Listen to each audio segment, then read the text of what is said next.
Everybody, may I have your attention, please? Hello. I need a mic. Hello, everybody. May I have your attention, please? The program is beginning. Hello, everyone. Thank you. Thank you. Thank you. You are a tough crowd. And I know there's a lot of excitement and enthusiasm today. And I'm sure it's because, and I don't know about you, but this is the first non-virtual event that I have attended.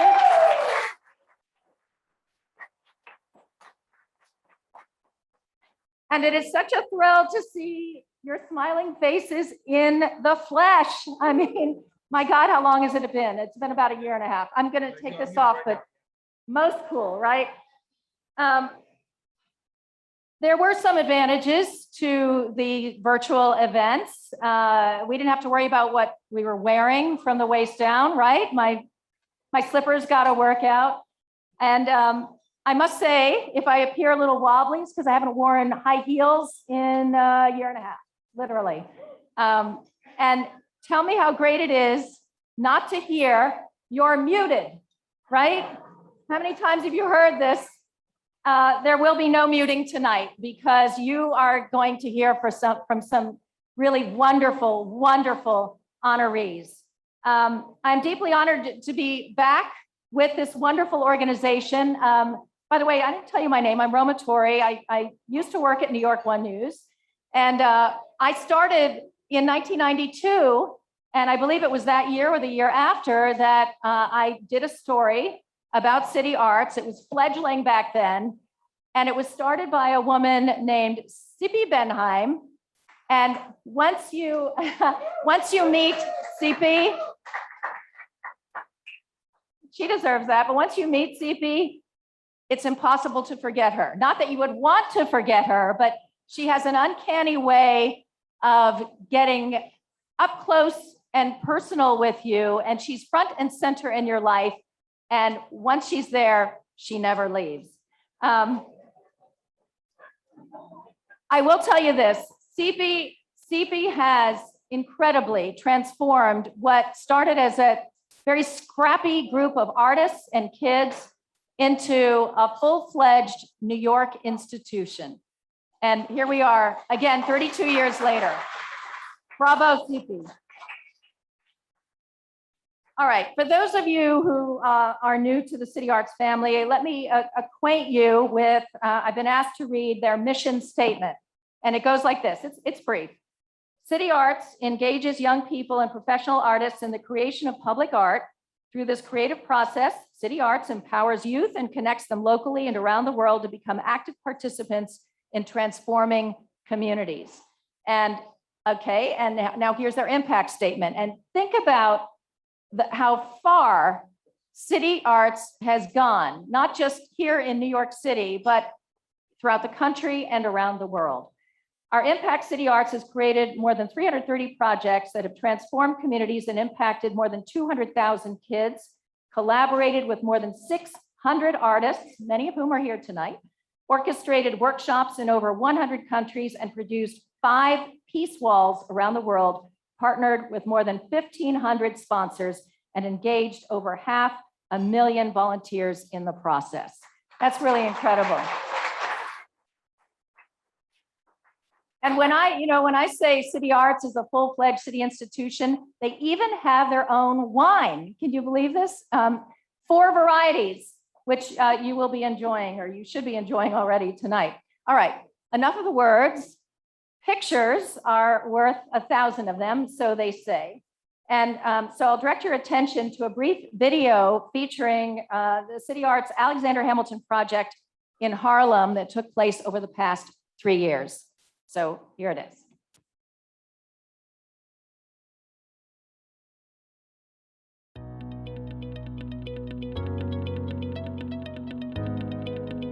We really believe that the murals created in parks, in playgrounds, in schools, or just community walls empower them and build the self-esteem of the youth and the community members that work with us. This really is the best of Uptown Manhattan. brought to life visually by the very young people who live here. I couldn't be more excited. It's owned by the neighborhood. That's what's wonderful. Yeah, I'm so happy and proud that I was able to be part of this. It's been a wonderful experience. This beautiful mural was an idea of one of the children going, well, we're like trees, aren't we? If we are here long enough, we really stand as a presence. I go, that's wonderful, let's use that. And then we did it. The important thing I learned was kind of like mixing colors and finding the correct color to use for the trees and the river. So I kind of had to like ask Hugo, and then he'd teach me what I need to do, where I'd like put the colors together. You can't help but smile, and you look around, and no matter who you are and where you're from, whether you're a community member or not, you know, it kind of brings everyone together, and I think that's the point of art. And then when you have an organization like CITYarts that brings New York City and arts together, I mean, it's win-win in every aspect of a mural like this. We're very excited to be here on behalf of my Executive Director, Dr. Kofi Boateng, and the West Harlem Development Corporation. We're so thankful to be a part of CITYarts and the wonderful work that you're doing in Harlem, in West Harlem in particular. We're so grateful to have been a partner with you all, a collaborator for the last 2 years.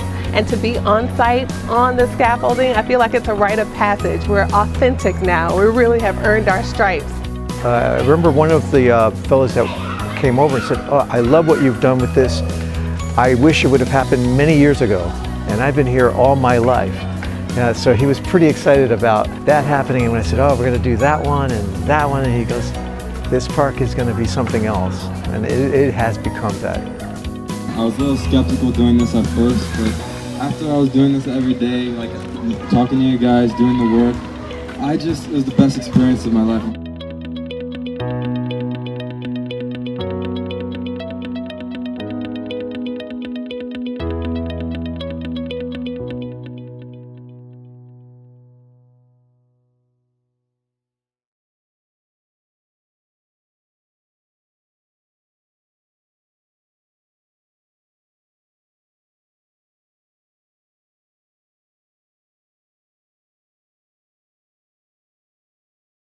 No to Sippy when you're her damn lawyer. You know, it may be impossible to say no to Sippy, but it's even more difficult not to be infected by her passion and the passion of everyone who works with and is involved with CITYarts for immersing children and young people in the arts. It is that passion that has beautified and transformed communities worldwide. And it is that passion that has created a nurturing environment for hundreds of thousands of CITYarts kids. You know, one of the mantras you will hear if you hang around CITYarts long enough is, when kids create, they do not destroy. You know, in my opinion, I think that puts a little too much emphasis on the bad apples. The lasting legacy and beauty of CITYarts is that when kids learn to create, they keep on creating. The mere act of creating art together with their community teaches children to create something more than a mural. It teaches them to create opportunities for themselves and those around them. The spark of creativity doesn't just help CITYarts kids become artists. It helps CITYarts kids become doctors and lawyers, captains of industry, public servants, community organizers, and political powerhouses. When CITYarts kids create, they create a better world for us all. And there is no better illustration of this than Alika Ampry-Samuel.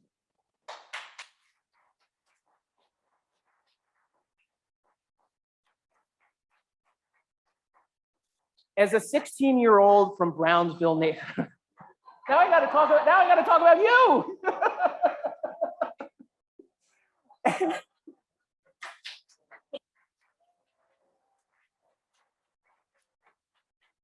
As a 16-year-old from the Brownsville neighborhood in Brooklyn, Ms. Ampry-Samuel collaborated with artists, teachers, volunteers, and her fellow CITYarts kids to paint a mural for her community.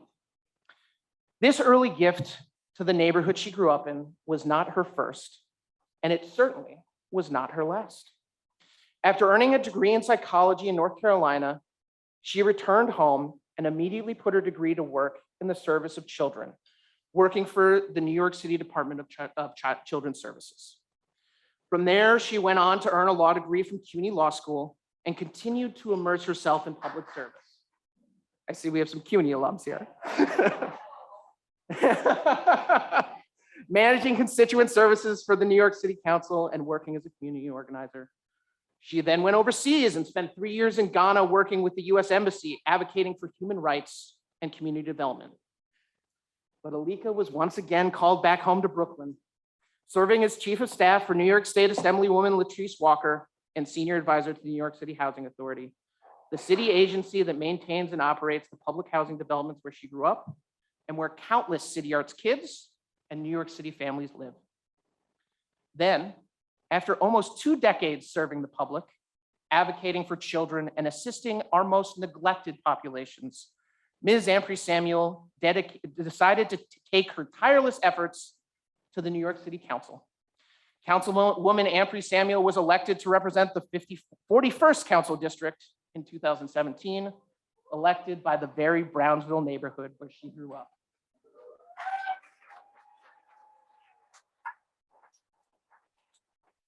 I can think of no greater testament to Councilwoman Ampry Samuel's devotion to CITYarts than the fact that today, the day after Election Day and the conclusion of a grueling campaign, she's not sitting on a beach. She's not back at home relaxing on her couch. She's here celebrating her fellow honorees and helping raise money to create new opportunities for CITYarts kids. And so it's my great honor to present this Making a Difference Through the Arts Award to Councilwoman Alika Ampry.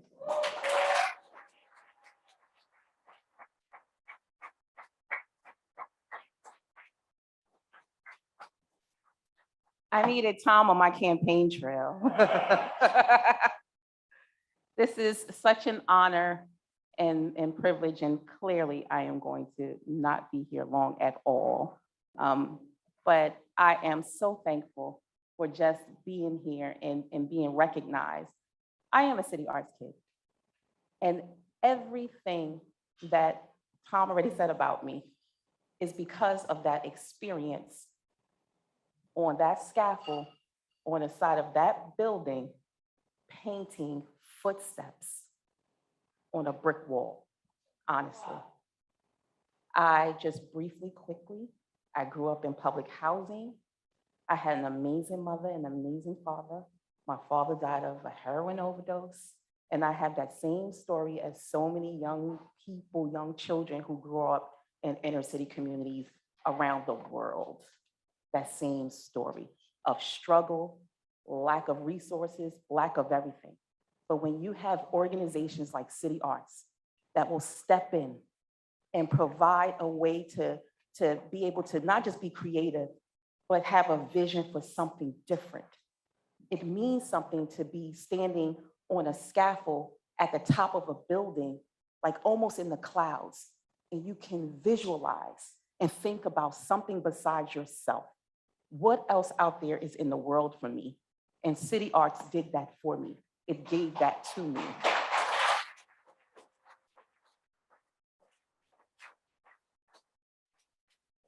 And I want to say that that experience is what drove me to make sure that I graduated from high school, right? To make sure I went on to college. But most importantly, when I came back home and being in a position of leadership, right? Because everyone has an opportunity to give back in some kind of way, right? But it's what you do with that opportunity. And so on the city council, I made sure that we allocated funding for CITYarts and to make sure that we're able to have a piece and pieces of peace in Brownsville and in my district. And I'm glad to see that one of the principals of my school is right here who has a CITYarts program, right? And so I thank you. I love you. And whatever I can do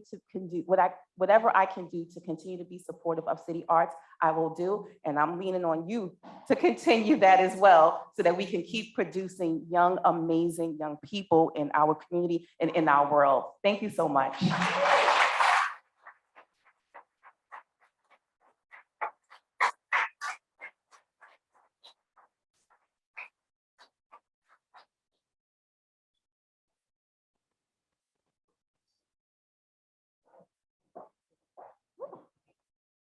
All right, moving along.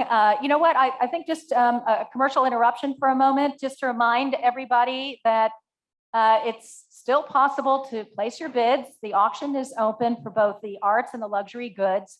If you have any questions, there is a link. It's easy to register. And once you register for one, you register for all. And they're asking that you place your maximum bid when you place your bid, because that way they'll know how far you're willing to go. And if the bids go higher, then you're out of the running. So having said all that, let's move on with the program. And our next presenter is Jean Greenberg-Roaton, a former Jeannie, excuse me, I'm sorry, a former honoree. And the award she's presenting was created by Jane Fine. It's quite beautiful. And Jeannie is honoring curator extraordinaire Charlotta Kotick. Jeannie?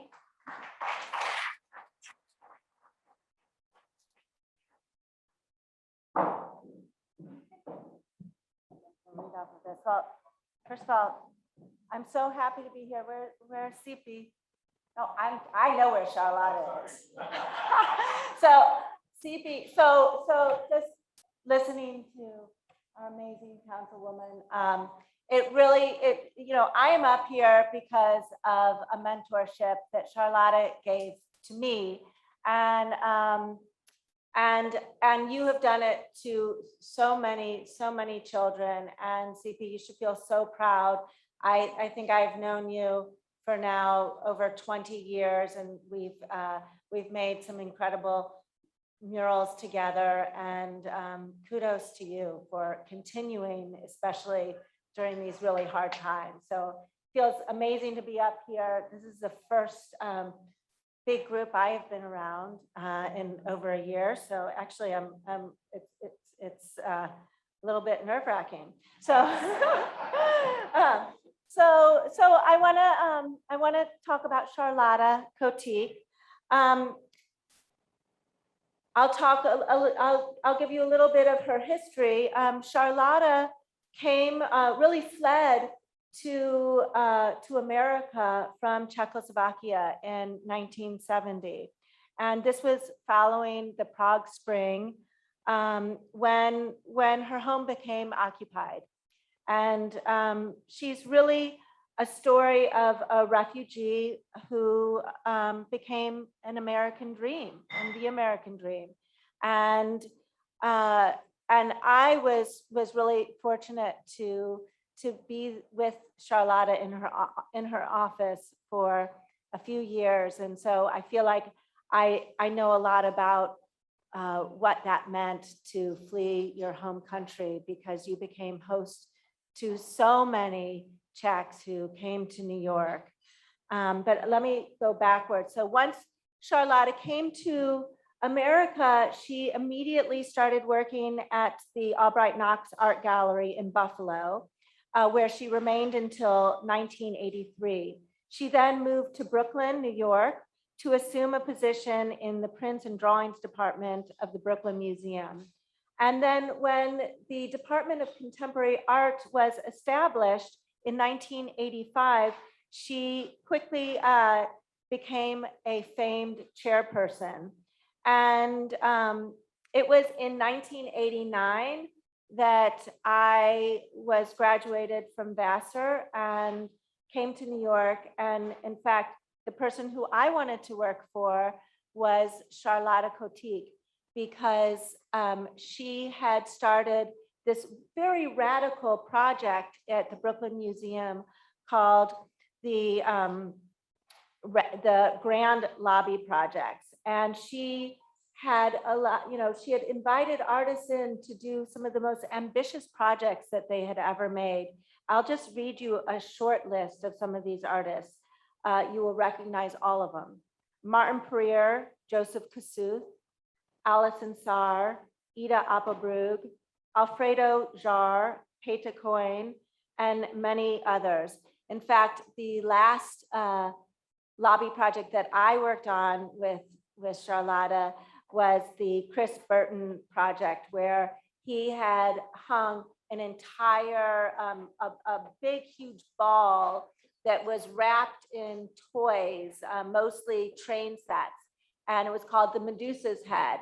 And Charlotta had a vision of this hanging from the ceiling of that lobby. And it was a miracle it went up. And you know, it was one of the most gorgeous works of art, and playful but serious at the same time. So, and while I was there, I was kind of in the midst, because we didn't have a huge staff, and Charlotta allowed me to jump right in. You allowed me to write the labels, for example, on the lobby for some of the artists. And Charlotta also had created a Working in Brooklyn Working in Brooklyn series, where she went from studio to studio all over Brooklyn, where so many artists lived and worked, and gave them an opportunity where they had no opportunity. And I got to trail alongside you for so many years. And you know, we made Working in Brooklyn installations together. And that was really very exciting for me. But this other thing that happened in Charlotta's office, which is kind of intangible, which was the life of her office, and her children, all of the other Czech refugees, and those dignitaries from Czechoslovakia who would come, Václav Havel, for example, just to name drop, would use Charlotta's office really as their center, as Grand Central, as their travel agent and concierge, and it was incredible for me to be there and watch all of this happening, and in between those meetings, and they'd all be speaking, and I wouldn't understand anything, but I knew it was important what was going on. And Charlotta also always carried with her a refugee's mentality, which I learned to understand, and I'm always very moved by it. We would go out to lunch, and if we didn't finish a sandwich, she would fold it up and put it in her purse.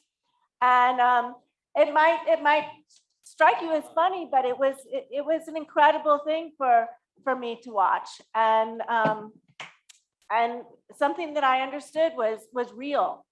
And so Charlotta has moved me as a person in my own career and in my own life, and I thank you for that so much.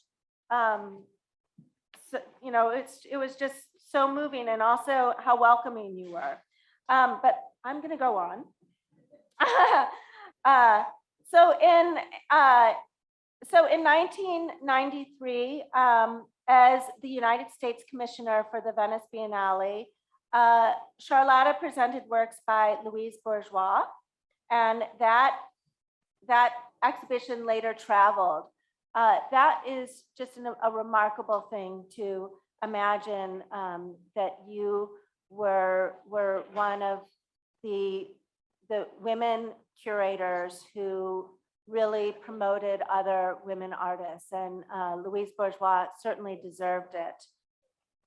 And during the course of her career, she has organized over 100 museum exhibitions, presenting the works of contemporary artists such as Mariko Mori, Carrie James Marshall, John Cage, Jenny Holzer, Glenn Ligon, and Robert Longo.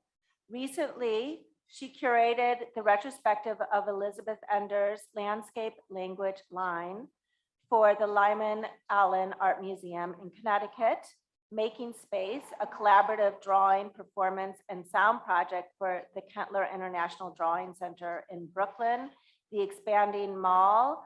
The list goes on and on and on. Charlotta continues to write.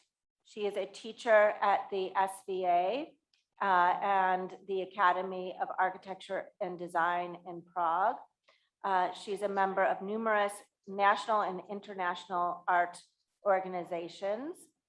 And she is presently writing and being an independent curator. And I hope that we will be able to work again very soon together and collaborate, because you are really my first, mentor in my life as a woman having a career in the art world. And I am forever grateful to you, and I love you. And so I'm going to present this award to Charlotta Coty.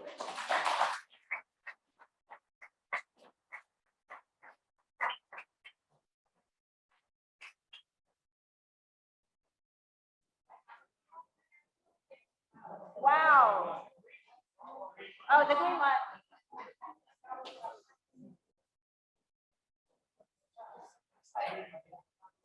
That's beautiful.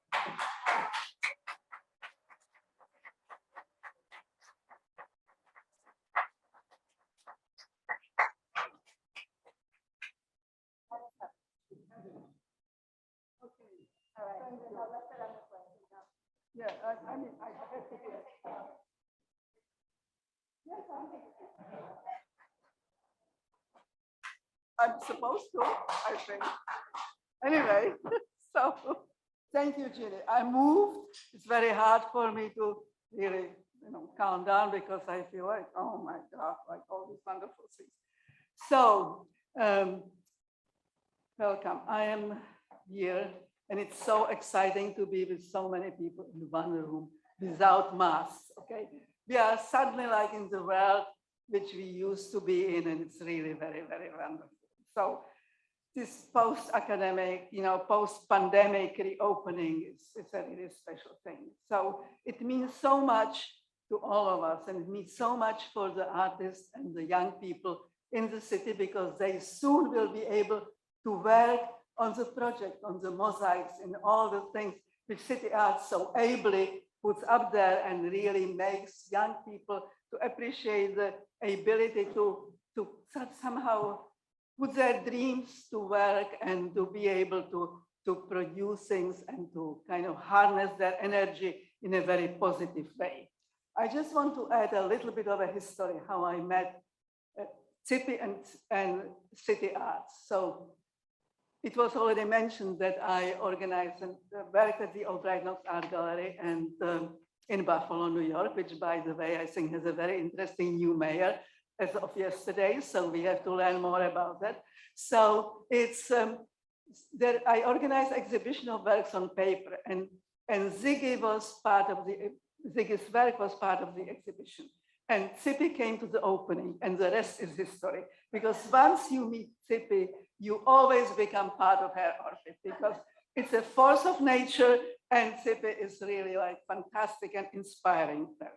So it's then when she decided that she is going to, and sort of grew into the idea grew that she is going to start CITYarts, I became a very early supporter and was somebody who sort of worked on a lot of things, at this very beginning.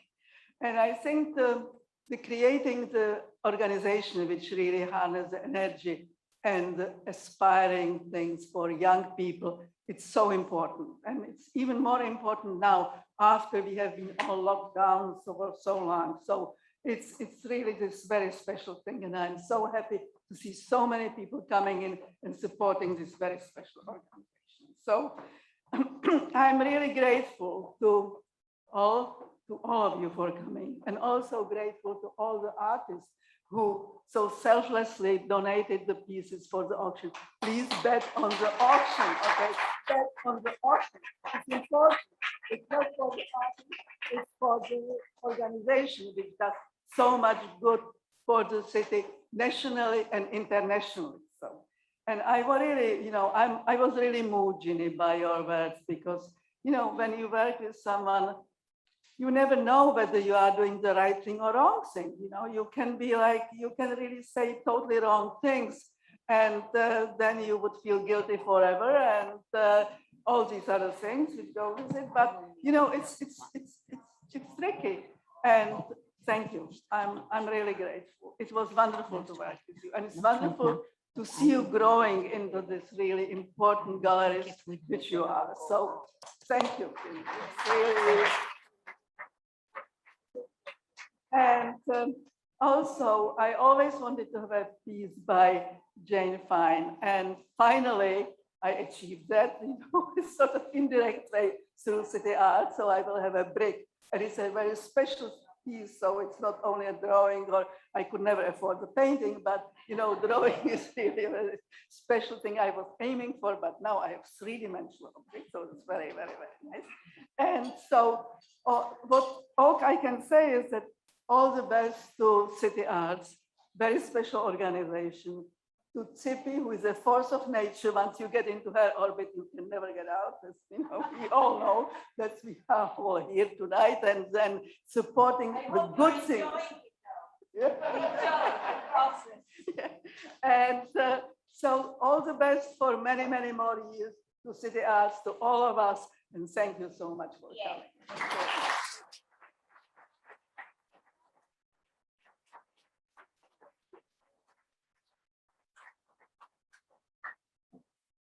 All right, wow. Our third presenter tonight, Suzanne, and forgive me if I'm mispronouncing the name, Musho? Well, Musho, thank you. She's the New York Institute of Technology Vice President and Chief Architect, and she will be honoring Rosina Vavetsi, the chair of NYIT's Department of Digital Art and Design. And the award has been created by Vera Mansi-Schacht. Suzanne?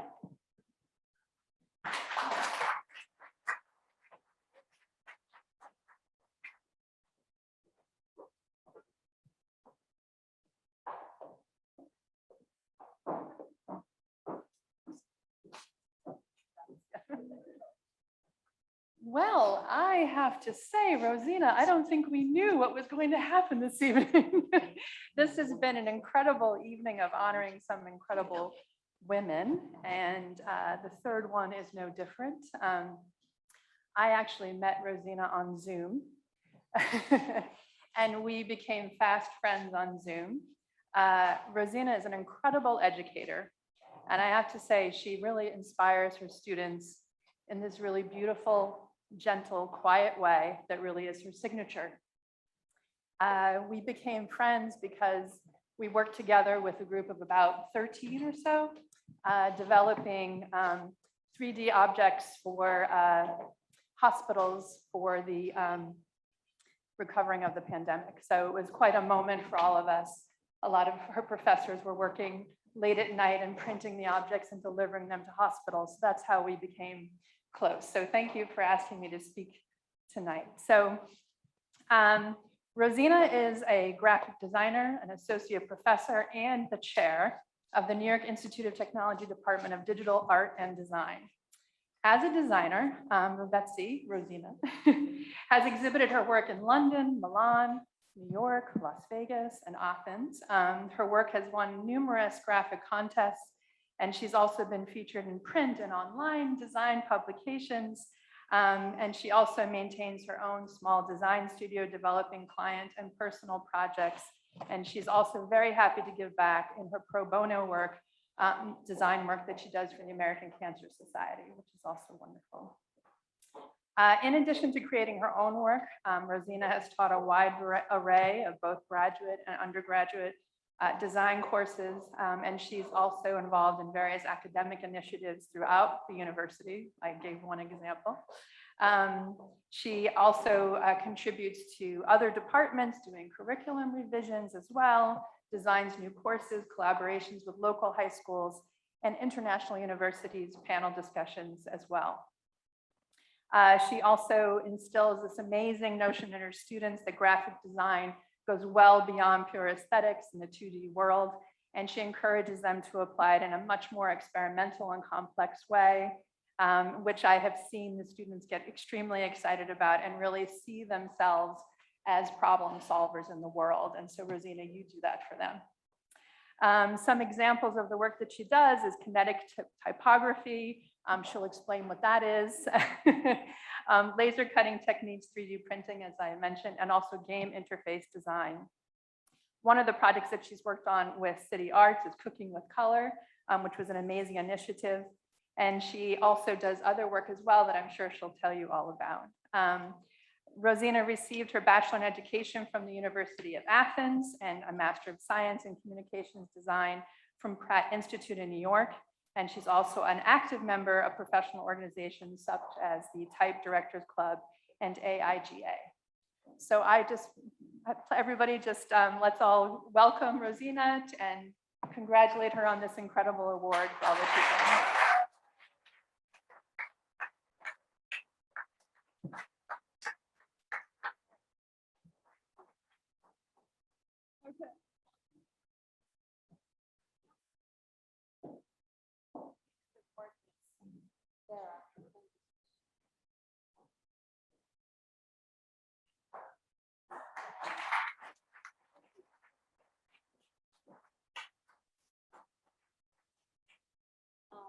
Hi, everyone.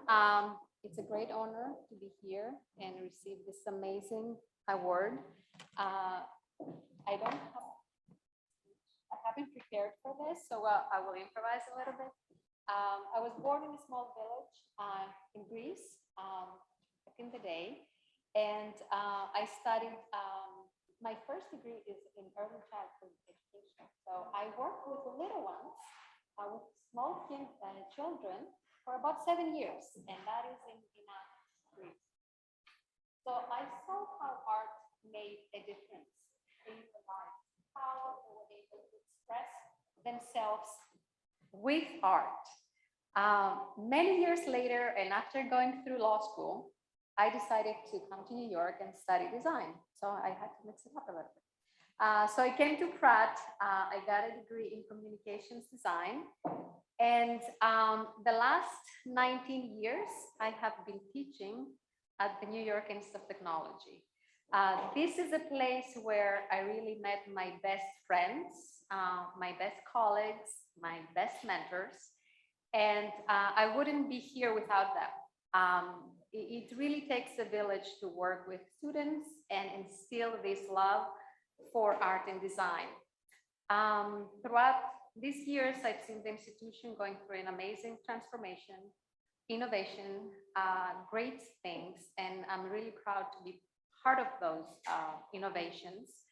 And there is a great future there, and what we all try to instill in our students is the notion that being creative, being involved with arts and technology and problem solving as designers is the way to go in today's society. My first involvement with City was back in 2015 when New York Tech was involved in a great initiative creating ornaments for a Christmas tree, a holiday tree in Lincoln Plaza. So in that year, about 300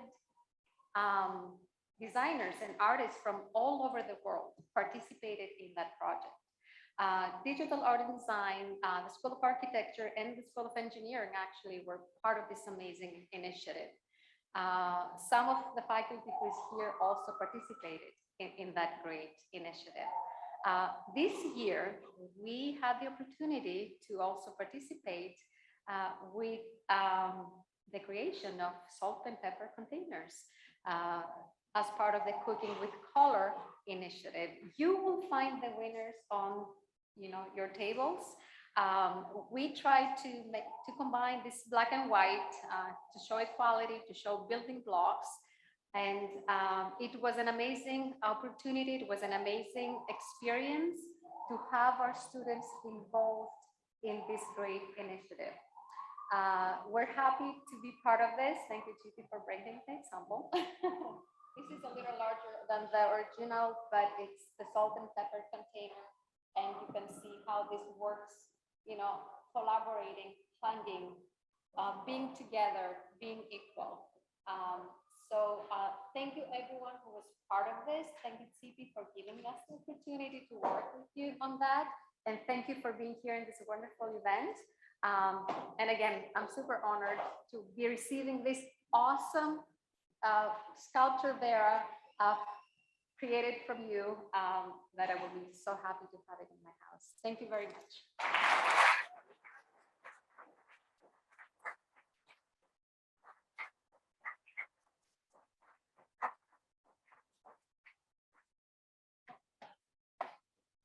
Okay.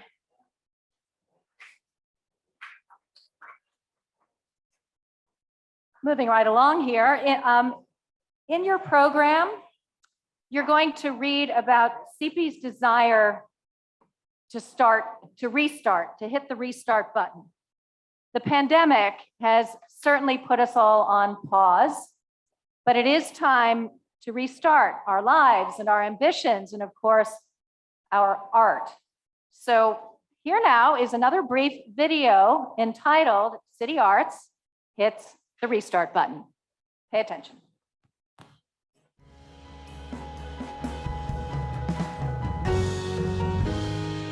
During this Corona time, we have 2 restoration projects, Flower Vine and us in Chinatown. Back and forth home every day during the pandemic. It still brought me so much joy to see this. And the second one is going to be in the Garden Playground in Brooklyn.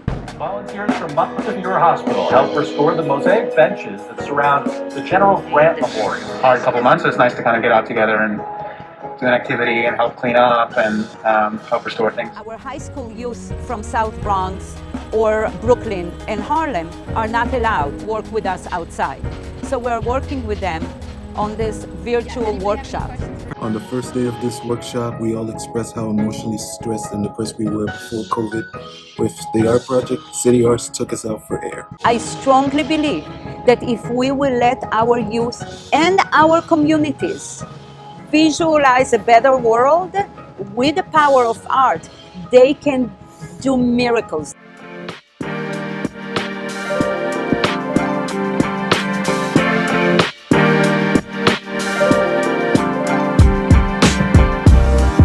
What stepping up means to me is getting mature and going to the next grade. I thought it was pretty amazing that we actually did that.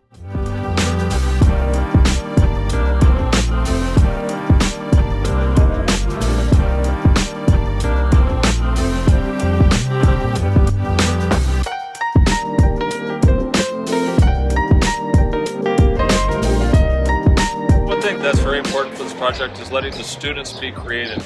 I don't want to create a project where they're just acting as assistants. They need to create components that are all their own. I reunited with Mississippi after 29 years. We worked on a mural long before in 1992, and she gave me the opportunity to come full circle and give back what was given to me back when I was a child. She came to me with a proposal of 6 murals, each one representing a window.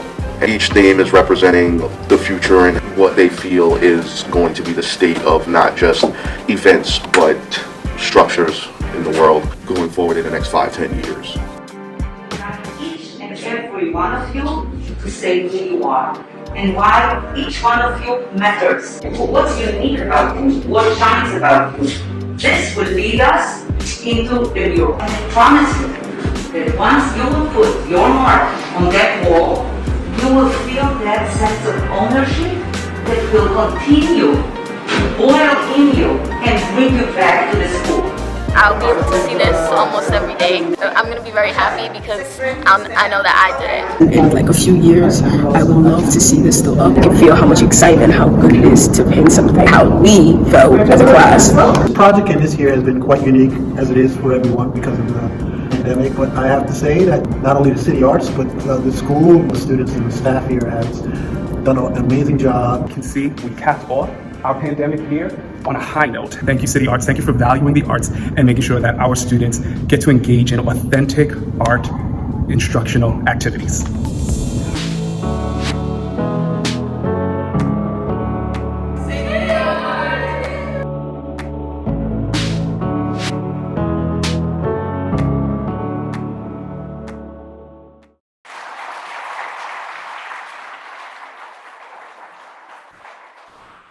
All right, now it's my great pleasure to introduce our keynote speaker for the night, Judge Kevin H. Sharp. managing partner of Sanford Heisler Sharp LLP, who did the unthinkable a few years ago. He walked away from a prestigious lifetime appointment to the bench as a federal judge to fight what he regarded as unjust sentencing guidelines in the justice system.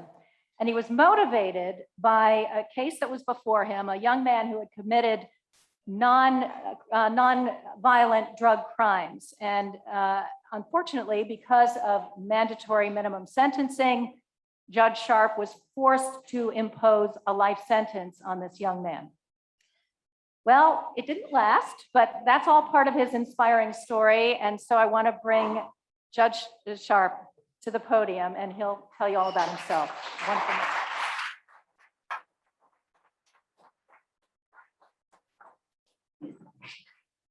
You know, one of the best things about kind of coming in at this point is I got to hear the other speakers. I thought it was just me that could not say no to CP. And I got an email from her out of the blue. Saw your interview on an touring company, and we ended up on the phone. And before it was over, I had agreed to come here. And I am so happy that I did. What this group does is amazing. I'm going to try to, I won't be able to get us back on schedule, but I'm going to try. I see the room, and I was about to age as there are some who won't know this, but if you're familiar with the movie Apocalypse Now, Martin Sheen, Marlon Brando, the story would be much better if I could do a Brando impression, but I can't. But it's a movie that's set in Vietnam, Francis Ford Coppola, and he takes Joseph Conrad's Heart of Darkness and he sets it in Vietnam. And Martin Sheen plays Captain Willard, who is been assigned to go kill Colonel Kurtz, played by Marlon Brando, and he's sent up the river. He's a special forces, highly trained special forces officer who now has been sent to kill one of his own. And the movie takes place, he goes, it's all their story as he gets to Kurtz, but he eventually gets to Kurtz. And there's this great scene towards the end where the Brando is sitting there and they're in this kind of cave-like structure, and the light is just shining on Brando's face, and he's got a sponge, and he's just kind of sponging water onto his head. Captain Willard has been captured. Everyone knows he's going to kill him in the end, but not before Brando and he have this great conversation. And Colonel Kurtz says to Captain Willard, "Are you an assassin?" And Captain Willard says back, "I'm a soldier." And Colonel Kurtz says, "You're neither. You're an errand boy sent by grocery clerks to collect a bill." And I thought it was a great scene in the movie until it hit really close to home. Part of becoming a federal judge, there's this process to it. And I know there are a lot of lawyers here, but maybe even I didn't understand the process that would take place to make sure that you got this highly trained individual. You're contacted by the White House and you go for an interview with political advisors and members of the White House counsel's office, and you sit in this room in the White House and they grill you. And if you pass that test, they send you over to the Department of Justice, who do similar things. And if you pass that test, the FBI will investigate you. And the FBI does their own investigation and they send it back to the Department of Justice.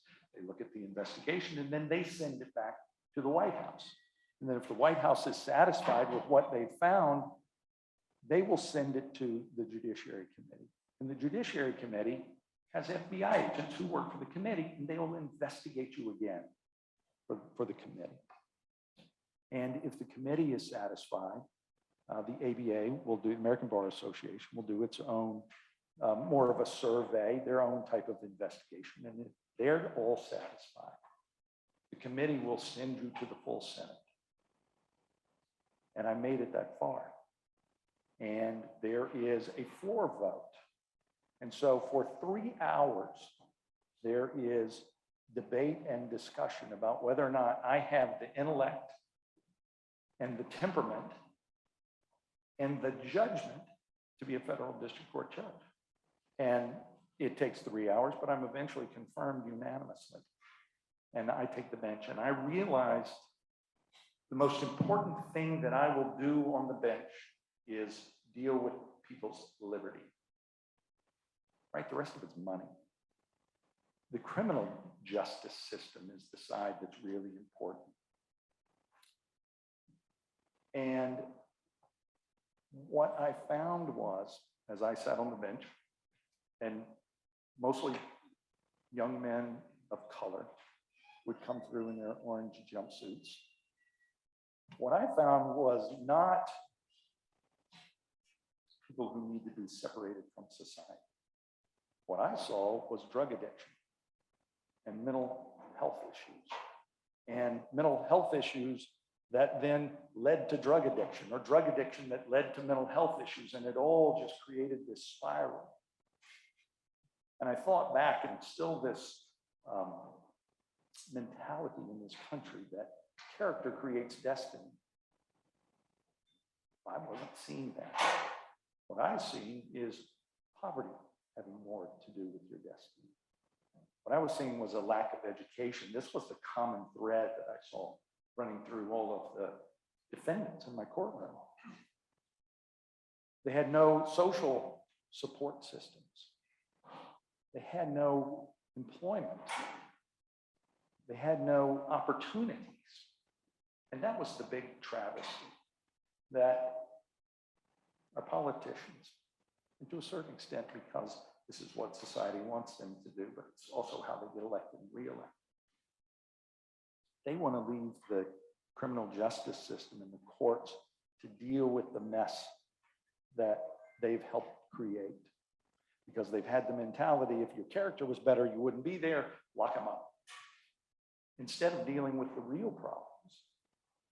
The real problem being a lack of opportunity. And without having the opportunity, what they lacked was the ability to dream. There was no point. The dreaming became fantasies because it wasn't going anywhere. And so I would end up seeing them in my courtroom wearing orange jumpsuits. And then I would sentence them. I would look at the guidelines and say, okay, well, let's say you did this, and it's a grid. I don't know if you're familiar with the sentencing guidelines. I know you are. Former prosecutors in here will know, but it's a grid. As if somehow I can tell you what your sentence ought to be based on the category of the crime and how many criminal history points you had. And all of a sudden, congratulations, here's your sentence. Let's spin the wheel. And it wasn't justice. And that disturbed me. But I did have a lifetime appointment, and if that's what you people want me to do, we'll do that for a while. And then every time it eats on you and eats on you. One day, Roma mentioned that Chris Young comes into my courtroom. And Chris Young is 23 years old. He's now running face first into mandatory minimums. So mandatory minimums are a way that politicians can show you how tough they are on crime.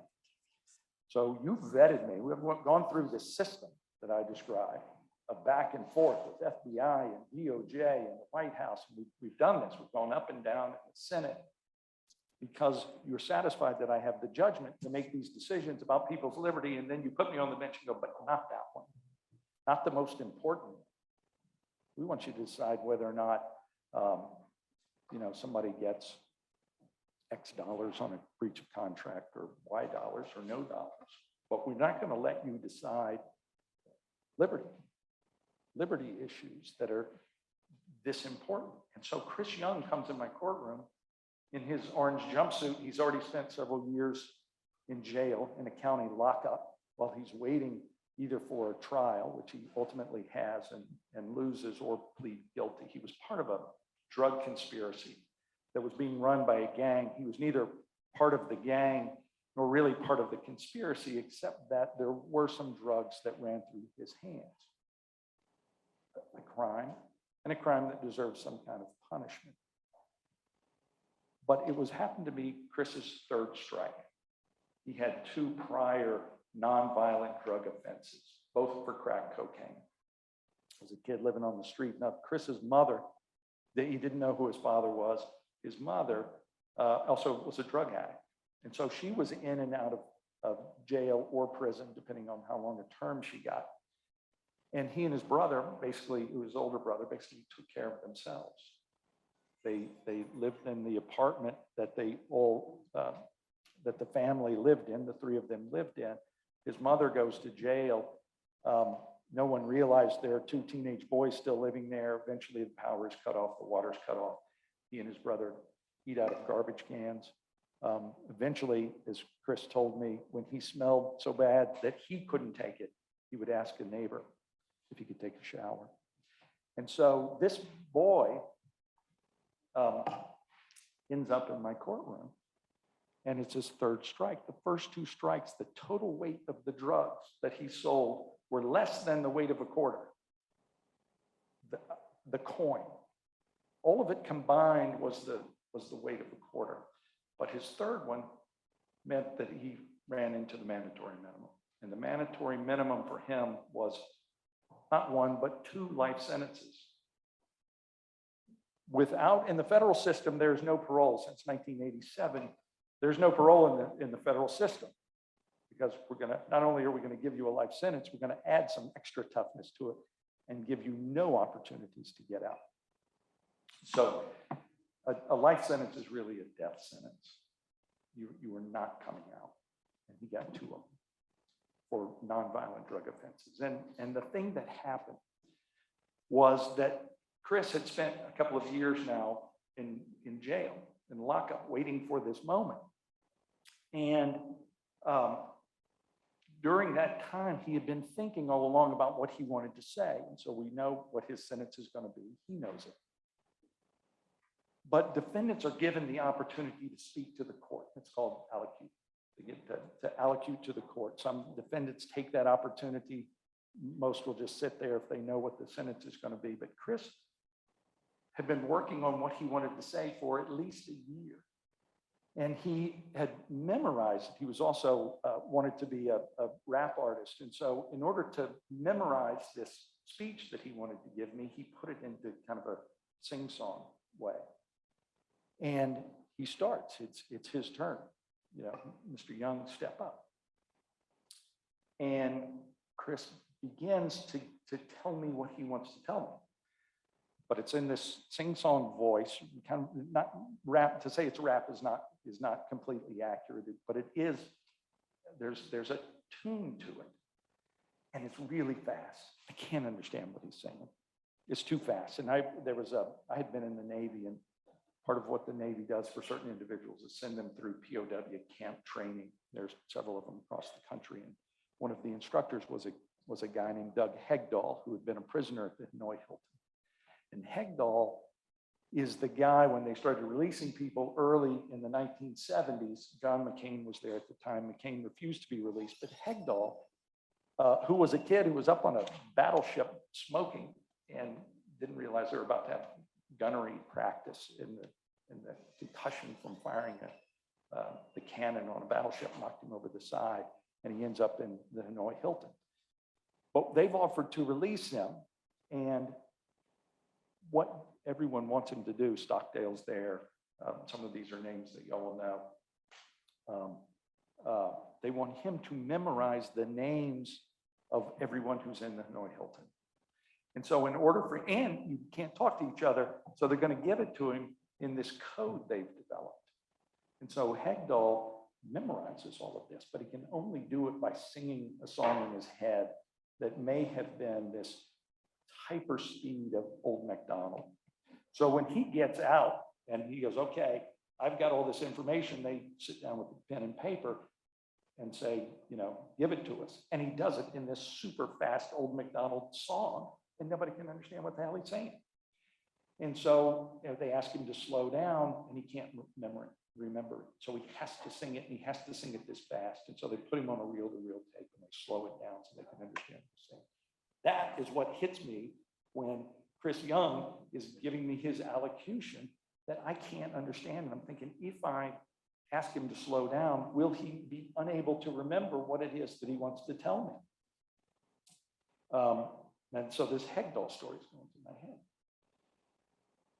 But I also want to know what he has to say. And so I ask him to slow it down. And he is able to do it and ends up telling me this story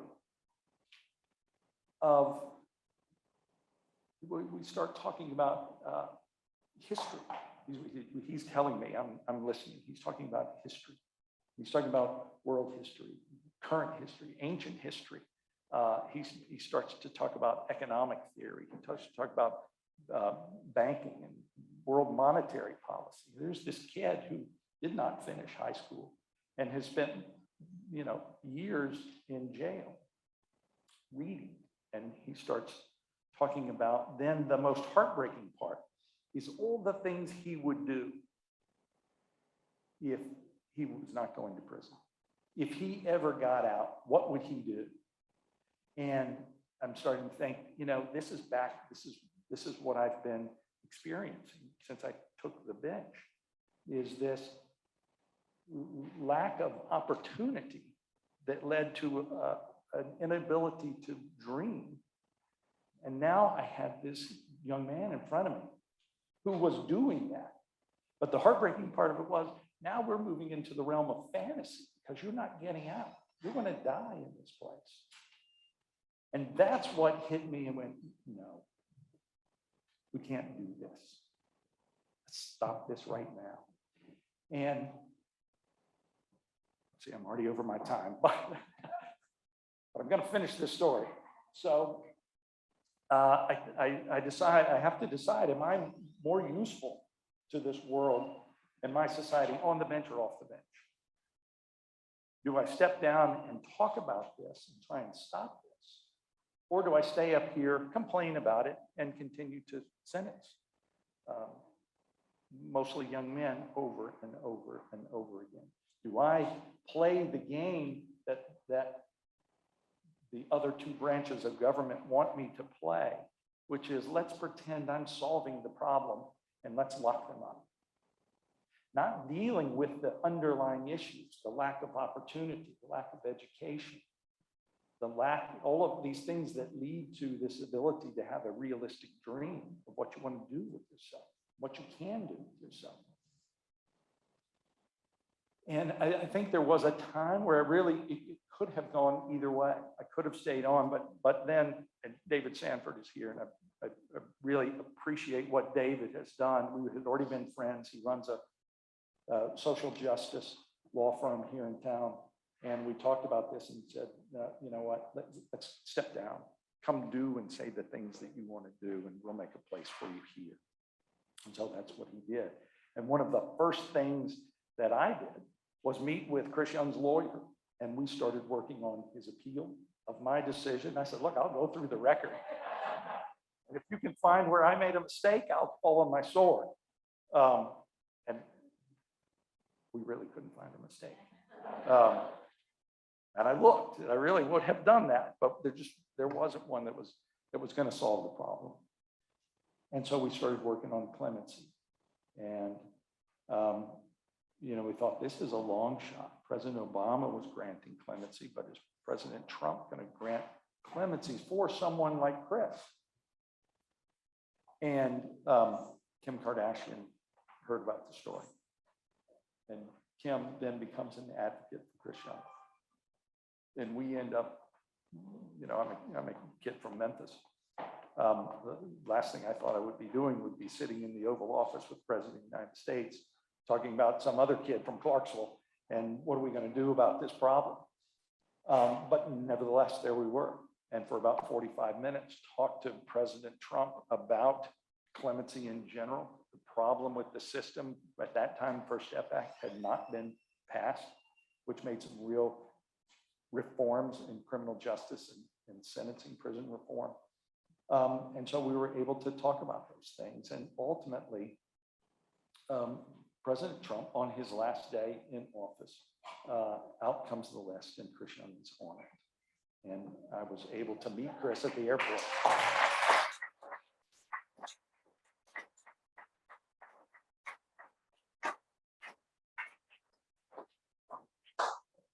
And so I'm at the airport, and here comes Chris down the terminal, and we're able to hug in the airport.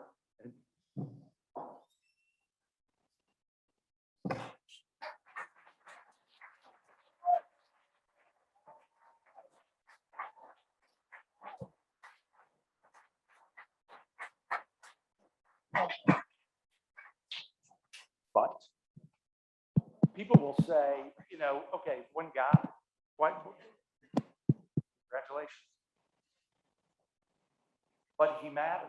And, to hear CP say that, and to hear Alika say that, they matter.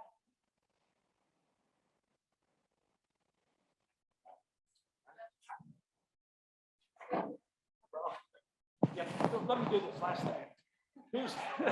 Sorry, and then we're gonna, I promise to wrap it up.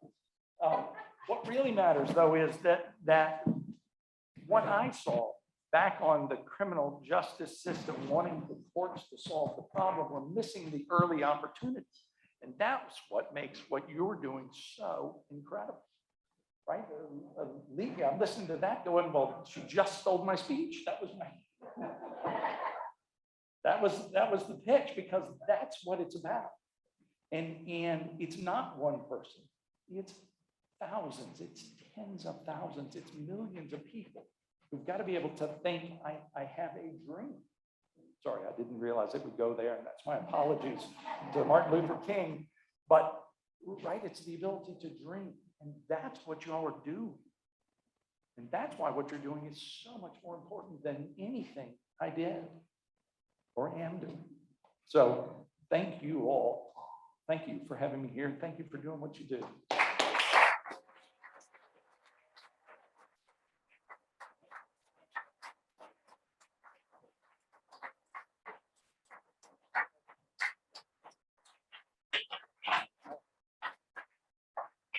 Good evening, everyone. Good evening. There we go. All right, my name is Christopher Padmore, and I am the principal of the Middle School for Art and Philosophy, located in Brooklyn, New York. I am joined tonight by three special members of my staff, Ms. Deborah Edwards, Mr. Jeremiah Murphy, and Ms. Danielle Lamb. Also with me tonight is one of our amazing students, talented artist, and newly christened CITYarts kid.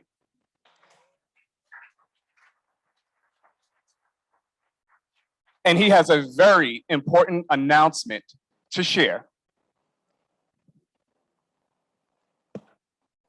My name is Ahmad Anderson. Sorry. Good evening, everyone. My name is Ahmad Anderson, and I have the pleasure of celebrating the Honorable Judge Kevin Sharp.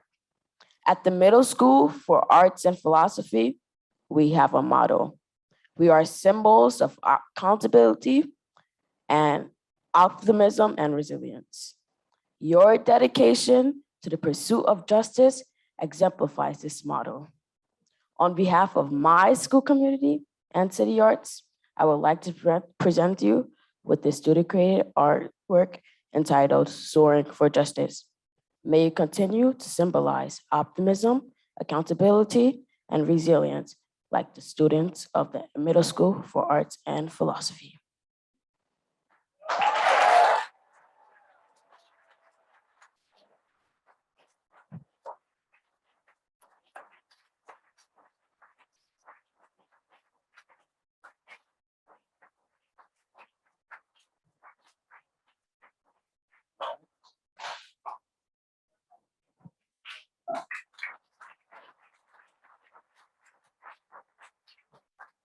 Okay, we're running a little over, so I'll speak fast.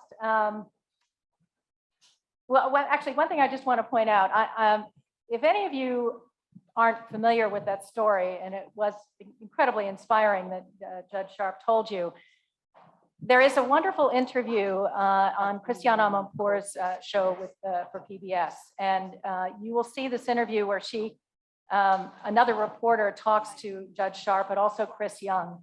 And it will bring tears to your eyes because Chris Young is such a vital, incredibly impressive young man. And to consider what would have happened to him if he had spent the rest of his life behind bars would have been such a supreme waste.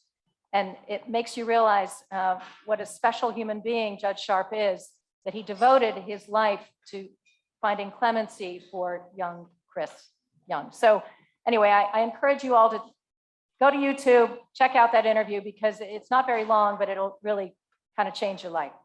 All right, under the heading of It Takes One to Know One, C.P. Benheim invited Judge Sharp here because like him, she is a big-hearted, action-oriented dynamo. And whether it's painting it forward or pay it forward, both of them are dedicated and committed to making the world a better place. And so it is my pleasure to introduce to you the person who no one in this room could say no to, C.P. Benheim. C.P., come on up.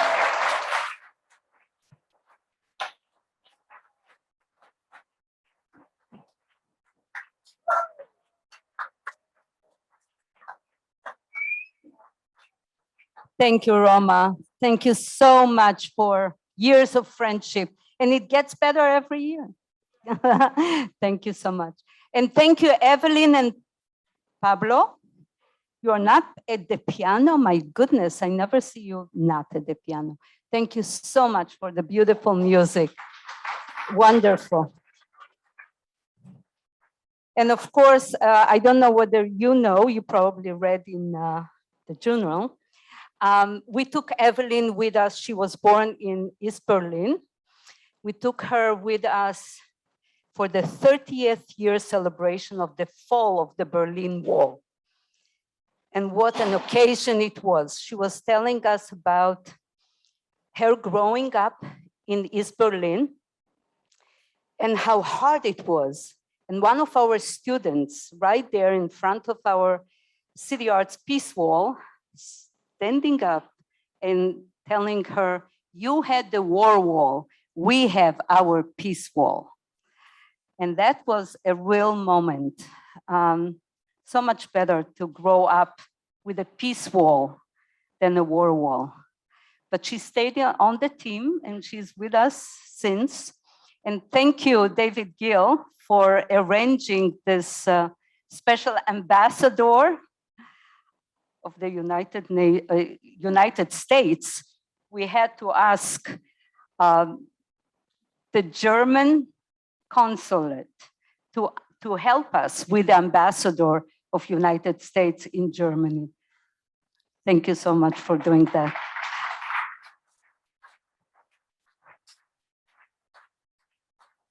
And David too was born in East Berlin and never thought he will be a consul general of Germany in New York, but here he is, and he's doing amazing things. And what a surprise it was that on his first day in office, he came into the German house and he looks around him and he sees this amazing exhibition, Pieces for Peace by CITYarts. And right in front of him, he sees the Peace Wall. And he said, this is the building I lived in. And my kids worked on the Peace Wall. So thank you. We're going 4 years back and many missions to come. Thank you, forward.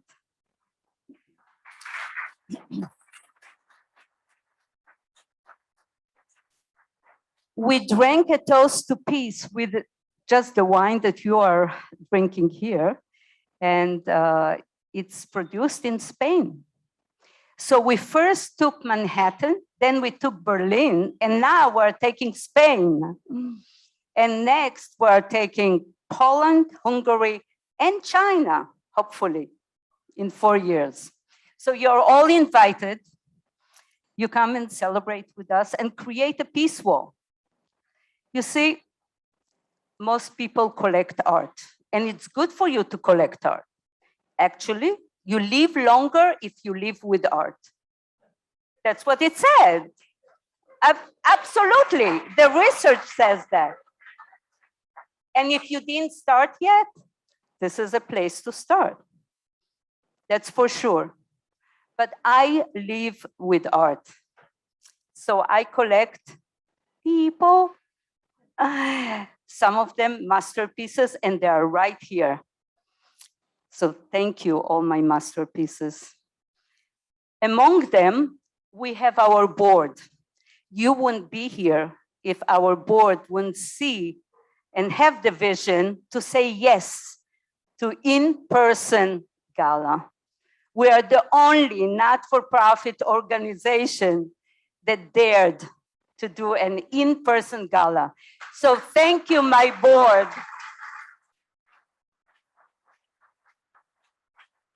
Cindy, stand up. Cindy, yes. Steve, where is Oren? Oren disappeared. Oren? Come. Friend? Who did I forget here? Vera, where are you? Oh, here she is. Tom, our junior board, and AJ. And thank you so much. And of course, we have our wonderful artists that dared to say yes to me and started, we hit the projects. I mean, it was amazing. It was difficult, but we took the challenge and we did what we did. And most important, the kids felt like they are really living the moment. I need the drink now before. I saved it for later, but I need it now. So let's hit the restart button, just like our artists hit that. And we will start with the School of Art and Philosophy. You already met the dynamo, Mr. Christopher Padmore, the principal. When you walk into his school, it's amazing. It says, let creativity be your wings. Can you imagine starting the day like that in your work, wherever you are? Encouraged to be creative, encouraged to do the things that you want to do, to imagine a better world. It's just amazing that you do that. And you know that Einstein said, imagination is more important than knowledge. Yes, he said that. And he actually was asked, how far can you take your imagination? And he said, as far as I want to take it. Sometimes he took it too far. But don't worry, we're no Einstein. So we will be on the good side of it. However, Yuval Harari is telling us that this is the way of the future.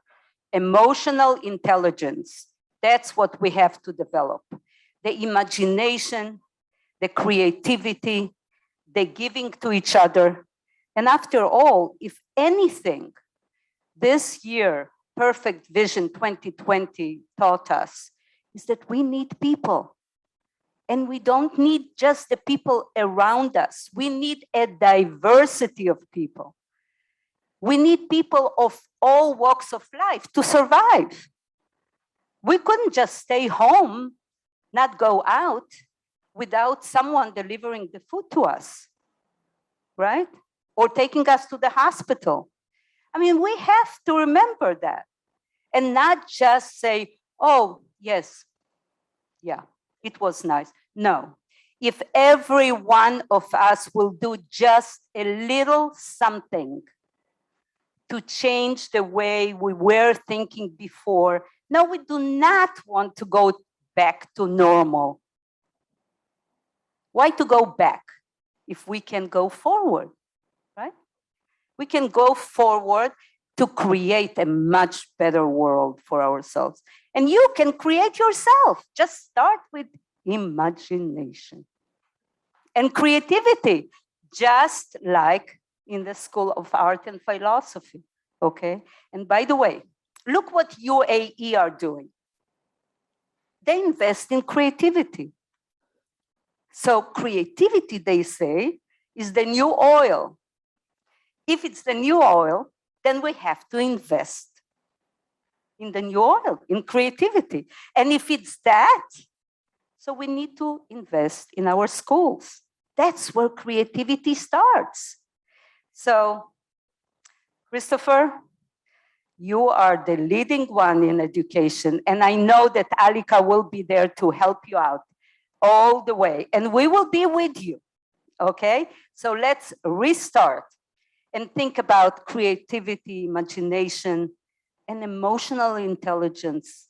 You know, a robot can beat you with chess, but he cannot beat the nurse that listens to your aches and pains. Cannot. So think about that. Then we can restart with something that CITYarts really started on. The foundation of CITYarts was all about care and dare to make a difference. And if anyone cared and dared, our 3 honorees, wonderful honorees. I still remember Alika do the dance of life at 16 years old. We actually danced in front of the mural, and we did our steps for Dance for Life. Yes, next year we're going to have a dance. We're going to have a ball, okay? We have to. So thank you for every day caring for your community and making their lives better. You don't just care, you dare to put yourself out there to do it. Thank you so much.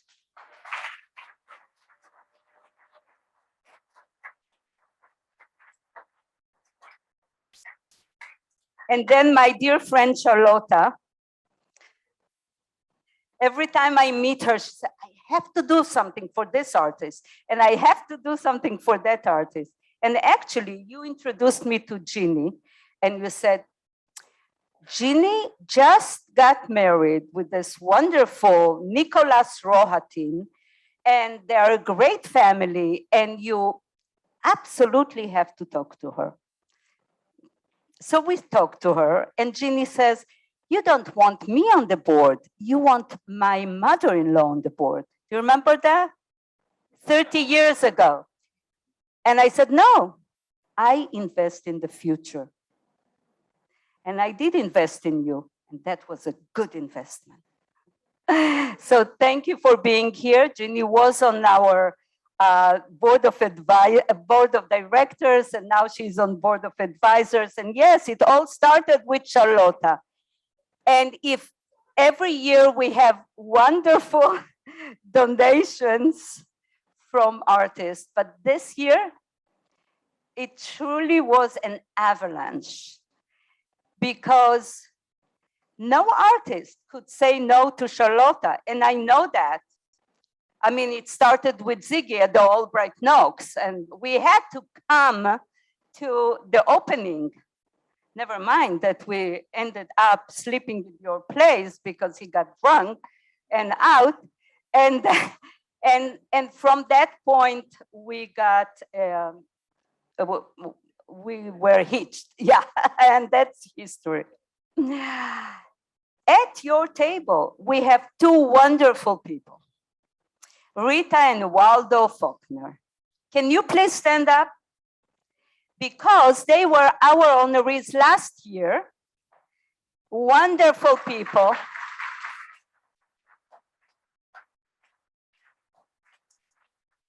And they're in my collection, by the way, too.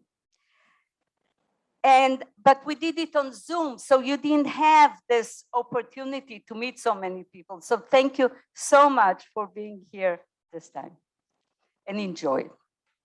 And then we have Rosina, the educator. Amazing, amazing, beautiful. That's great.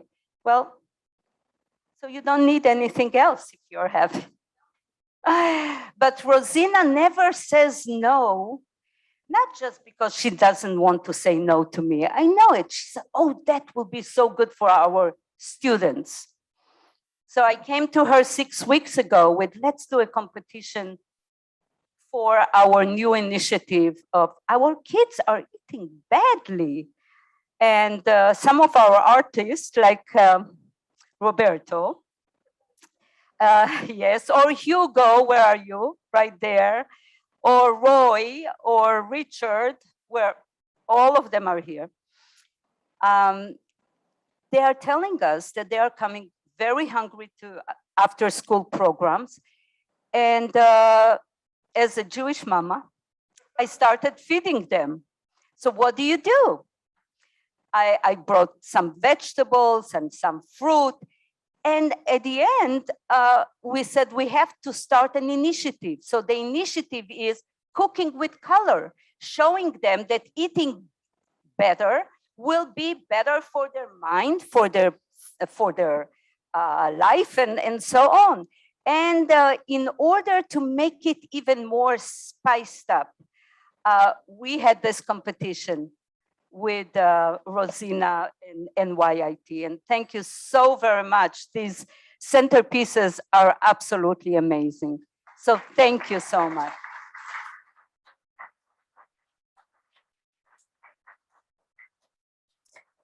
Well, and talking about caring and daring to make a difference, well, so we have our Judge Kevin Sharp. Now you know why I'm so obsessed with Judge Kevin Sharp. Many of you, when I spoke about him, you said, oh my goodness, he will come from Nashville. I said, well, he said so. We'll see, we'll see.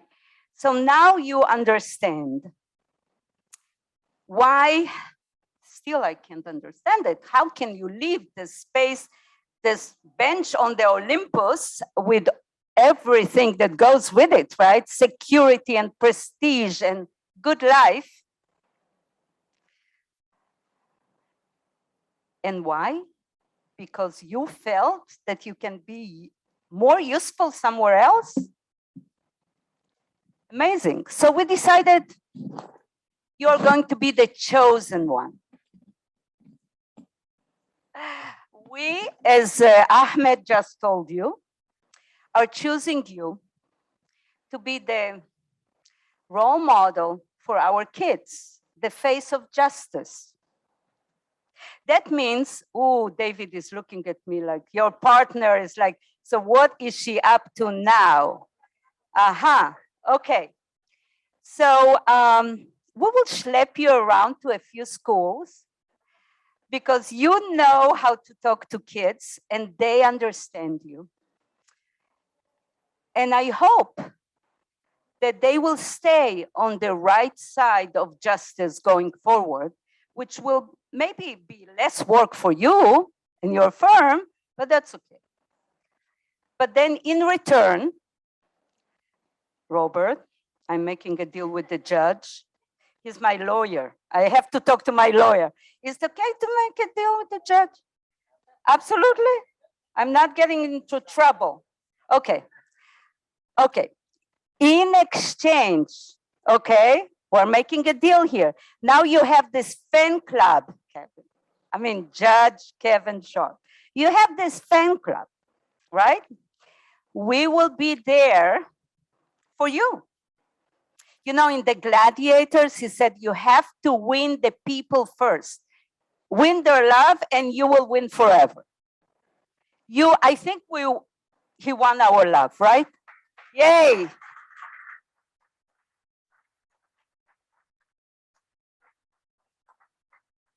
So do we have a deal?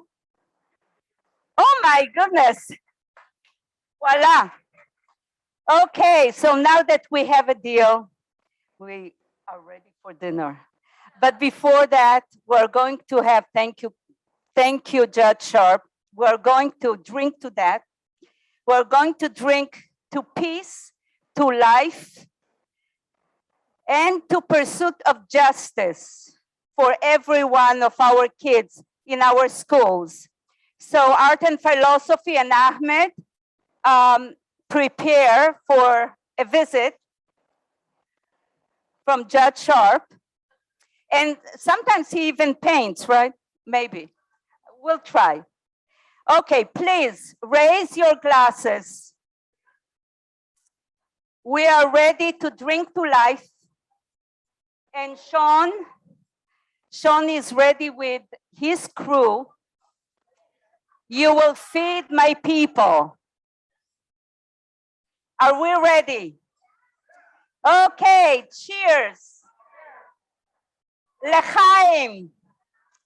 Skol. Any other language? Come on. Salute. Salute. Yavas? Yabas. Pulse, of course. Yes. Let's drink to life. Let's drink to art, to art, and truly to enjoy each other. Thank you so much. Thank you so much for being here.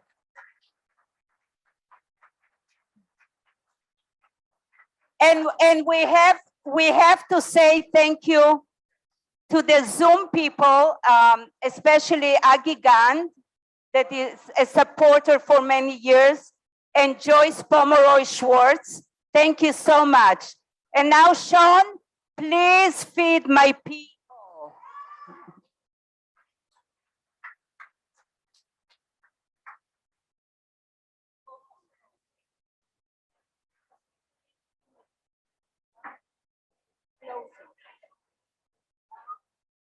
It's after, hello. The auction is not closed at 8:30. It's going to continue for 10 more minutes. Okay? There's still time to bid, everybody. Spend your money. I don't know where this goes.